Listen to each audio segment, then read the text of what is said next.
আলহামদুলিল্লাহ, দেখতে দেখতে আমার ঘরটা কিন্তু সাজানো হয়েই গেল। এই ছোট্ট কুঁড়ে ঘরটা দেখতেই এমন, বাট এটা করতে কিন্তু আমার ১ মাস সময় লেগেছে। ১ মাস ভরে পুরো ঘরের কাজ করে একদম আলপনা দেওয়ার কাজ শেষ করে ভালো করে আজকে হচ্ছে সুন্দর করে সাজাতে এসেছি। অনেক সুন্দর সুন্দর গাছ এবং হচ্ছে ভালো ভালো সুন্দর সুন্দর জিনিসগুলো, বাঁশের জিনিস, বেতের জিনিসগুলো দিয়ে আমার ঘরটা সাজানো হবে। অনেকেই জানতে চেয়েছিল এই পুরো ঘরটা কমপ্লিট করতে আমার কত টাকা ইনভেস্ট করতে হয়েছে। ইনশাল্লাহ আমি পরে জানিয়ে দিব।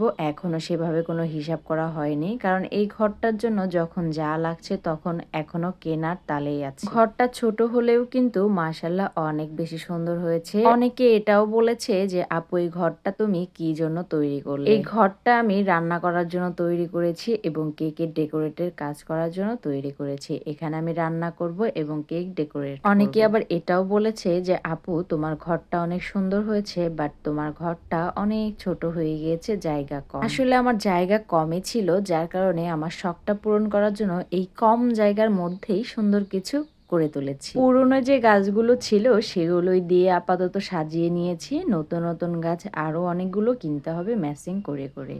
আগে করে এই গাছগুলো আমার বাসায় ছিল। নতুন কোনো গাছ কেনা হয়নি, বাট ইনশাল্লাহ কিছু গাছ হচ্ছে কিনতে হবে ম্যাচিং করে করে। একটা ঘর করার দায়িত্ব নিলে সেটা যে করতে কতটা সময় আর কতটা কষ্ট হয় সেটা এই ঘরটা না করলে বুঝতেই পারতাম না। আবার আপনারা বলতে পারেন যে এতটুকু ঘর করতে কিসের কষ্ট হয়েছে। আসলে যে করে সেই বোঝে যে এই ঘরটা করতে কতটা ঝামেলা আর কতটা কষ্টের। আপনাদের কাছে সামান্য মনে হতে পারে, কিন্তু এই ঘরটা আমার কাছে অনেক দামি। অনেকেই আমার এই কুঁড়ে ঘরটা লাইক করেছেন এবং আমার বাসায় এসে দেখে যেতে চেয়েছেন। অবশ্যই আপনারা আসতে পারেন এবং ঘুরে দেখে যেতে পারেন আমার এই ছোট্ট কুঠি। এই ছোট্ট কুঠি তৈরি করার পেছনে সব থেকে বড় অবদান আমার বাবার, কারণ এই ঘরের পুরো কাজ আমি আর আমার বাবা মিলেই করেছি, যার কারণে এত বেশি সময় লেগেছে।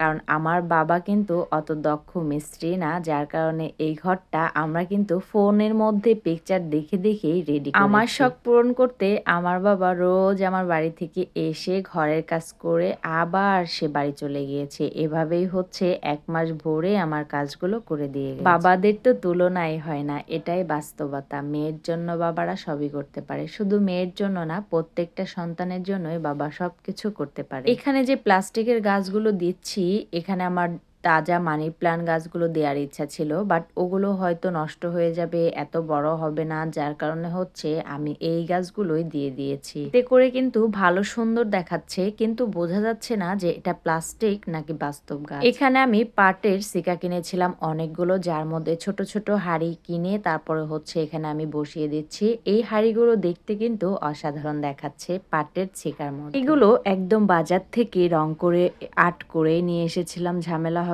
দেখে। এই যে আমাদের দুষ্টু বুড়া আমার সঙ্গে সারাদিন ঘুরঘুর করে আর কতই না দুষ্টামি করে। সে দুষ্টামি করে বলছে যে আপু, তোমার জন্য মিষ্টি এনেছি। এখন হাড়ি খুলে দেখি মিষ্টিই নেই, তাই এত মজা করছি আমরা দুজন মিলে। এখানে ঘরের ২ সাইডে ২টা ছিকা দিয়ে ২টা হচ্ছে পাতিল দিয়েছি, এতে করে কিন্তু ঘরের লোকটা আরো বেশি ভালো লাগছে দেখতে। ভিডিও শেষে অবশ্যই দেখিয়ে দিব যে আমার এই ঘরের ফাইনাল লুক সাজানোর পর কতটা সুন্দর হয়েছে। ঘরটার প্রতি আমার ভালোবাসা, মায়া অনেক বেশি কাজ করে। ঘরটা আমি পুরোই আমার টাকা দিয়ে করেছি, মানে আমার ইনকামের টাকা দিয়ে আমার শখগুলো আমি পূরণ করলাম। নিজের ছোট ছোট শখগুলো থাকলে সেগুলো শখ থাকাকালীনই কিন্তু পূরণ করতে হয়, এতে করে আপনার শখটা একদম আনন্দময় হয়ে যাবে। কিন্তু আমরা করি কি, যখন শখ থাকে না তখন কোনো শখই মিটায় না, যখন শখ থাকেই না তখন হচ্ছে শখের জিনিসগুলো করতে যাই, তাই কিন্তু বেশি আনন্দ পাওয়া যায় না। এই জন্য যখন আপনার কোনো শখ জাগে তখনই শখটা মেটানোর চেষ্টা করবেন, যদি সেটা ভালো কোনো শখ হয়। এই দুষ্টুপুটুটা সারাদিন আমার ঘরে ঘুরঘুর করে আর আমার পিছে থেকে থেকে অনেক মজা করে। সে কতই না দুষ্টামি করে। ও যদি আমার কাছে সবসময় থাকতো তাহলে কিন্তু ওকে নিয়ে আমি ঘরে অনেক কাজ করতে পারতাম, বাট ও তো এখানে থাকে না। ও ২ দিন পরে ঠিকই ঢাকায় চলে যাবে। পরের ভিডিওতে দেখাবো যে আমার এই ঘরটা সাজানোর পরে একদম পুরোপুরি কেমন দেখাচ্ছে। এখানে কিন্তু উপর থেকে ভালোই লাগছে, বাট ভিতরে বাইরে আমি কি কাজ করব এগুলো কিন্তু এখনো জানানো হয়। আমার এই ঘরটা কেমন লাগলো অবশ্যই লাইক কমেন্ট করে জানাবেন। ভালো লাগলে পাশে থাকবেন। ধন্যবাদ।